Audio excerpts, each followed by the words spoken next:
We are back in our Builder Source kitchen with Jeremy Peterson, sous chef at Forque. Yes, ma'am. It's so good to have you. And of course, Forque is a very contemporary restaurant at the Hyatt Regency in the heart of downtown Albuquerque. And assisting him today is cook Malorie. Malorie is getting the mozzarella ready for us. It's one of my favorite things, by the way. Welcome here.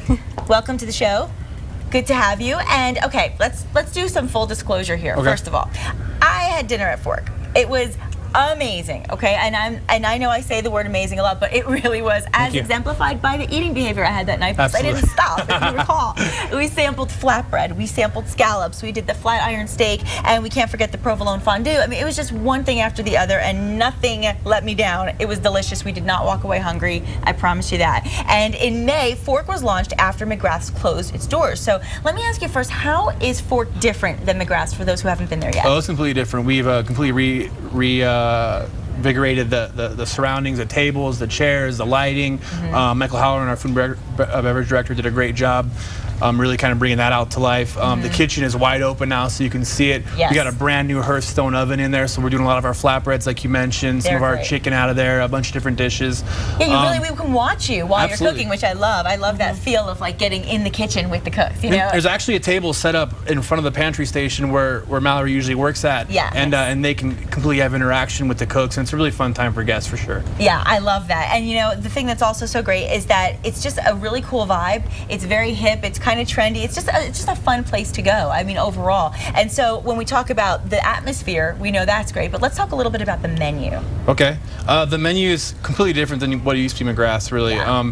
It was a little bit outdated in the past, and we've definitely reinvigorated that as well. I use a lot of local ingredients as much as I can possibly find. Unfortunately, the season's coming to an end, so I'm going to kind of have to look elsewhere once winter and fall begins. Okay. But I do a huge emphasis on farm to table with extremely local influence type regional ingredients. So your chilies, I use a lot of chipotle, some manchego, a lot of Spanish and Latin ingredients, you know. But I cook basically an Italian French type style. So, but I infuse all those ingredients into one nice, really harmonious menu. And one of the signature dishes are the scallops. And that's what you're Absolutely. making for us today. Let's get into it. Yeah, y'all actually requested this dish, so I know it's more or less to feed you rather than than to show it off. Okay, fair enough. So basically, once again, I use this chorizo right here with a little bit of corn.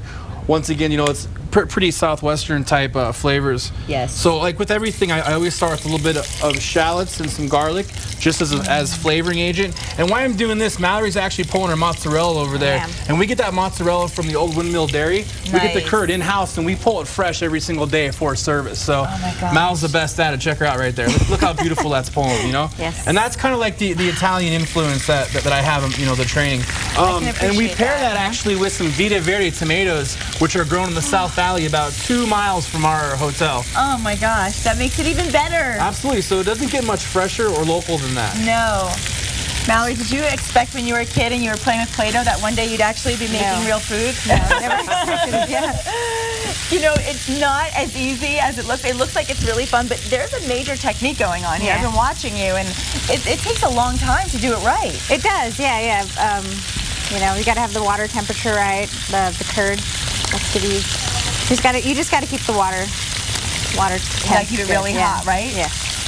This right here is smell in this kitchen. Oh my gosh. This is the most dangerous part of making this dish right here. Okay, what is it? What is it? I was taught that I had to get into the oil and pat every single scallop down in order for it to brown right. Oh, really? A lot of people don't sear their scallops correctly. Okay. And it really loses flavor from the caramelization of the sugar when you get a perfect sear on there. Interesting. Because for me, what I loved so much about the scallops was the way they were seared. It's got that crispy kind of taste on the outside, but they were so I'm so excited. They were so fantastic.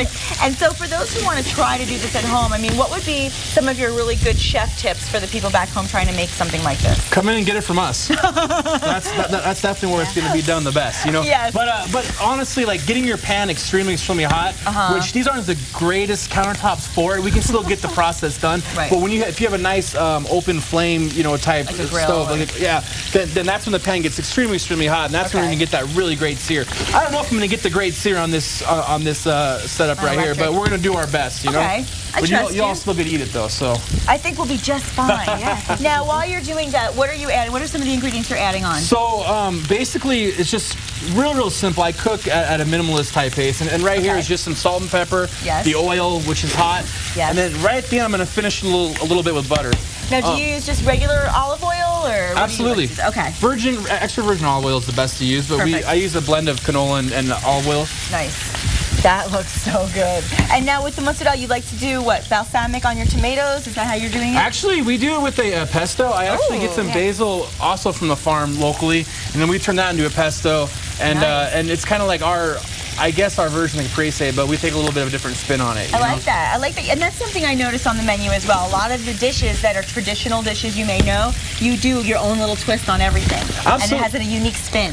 Absolutely. I kind of look at it like, you know, I'm not trying to reinvent the wheel at all, you know, but I'm going to take stuff that's known to be classics and favorites, and I'm going to put our spin on it, you know, and make it ours. And we'll definitely take ownership of it. That's what makes it special, and then that's what makes people remember and want to come back for more, like me. So now let's also remind all of our viewers, while you're continuing to cook, where they can find Forque. Okay, we're actually located by the Downtown Hyatt, so 332 Harris. Okay. And we actually have a bar in there, the Forque Kitchen and Bar. The bar is awesome. You know, we run there till 1 o'clock, 2 o'clock in the morning. We serve food till about midnight. And then the restaurant itself, we're making popcorn ourselves. Oh my gosh, it's popping. It's just like the Lobos guys. We're making popcorn now ourselves over here.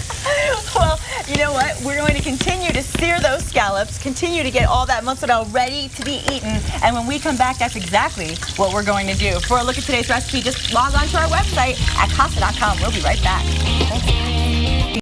Great in our kitchen here with Forques, Malorie, and Jeremy. And of course, Forque is the new hotspot downtown. You want to check it out. Tell us once again what we're looking at and what you've made for us today. So right here are both menu items. This is our scallop. And we'll probably only have it from there 2-3 weeks, honestly, until the season changes. But it's scallops with a little bit of apple and watercress, and then corn and chorizo. Real simple, real great blend of flavors. Delicious. And then over here is our tomato and mozzarella salad. Another thing that's going to be out of season very shortly. So if you want to get it, you got to come on down as quick as possible. Yes, don't miss out. And we're not going to miss out. We're going to taste. We hope that you had a great time with us this week. We want to thank all of this week's and today's guests. And of course, if there's anything else that you need to know about today's show, you can always log on to our website at casa.com. Yeah. Exciting. All right, I'm ready. I can't wait any longer. I was being polite, but come on, how much longer can I do that? Okay. Kristen, wait till you try it. You love scallops too, right? I do. Okay. And the chorizo and scallop is such a great combination. I love it with the corn. So good. The flavor is so good. It's even better than I remember. Oh my God, That's amazing. It was amazing. Have a great Friday. And weekend. And weekend. Oh my God, thank you. Absolutely. Thank you. Let's go for my scallops. Oh yeah, so good. That's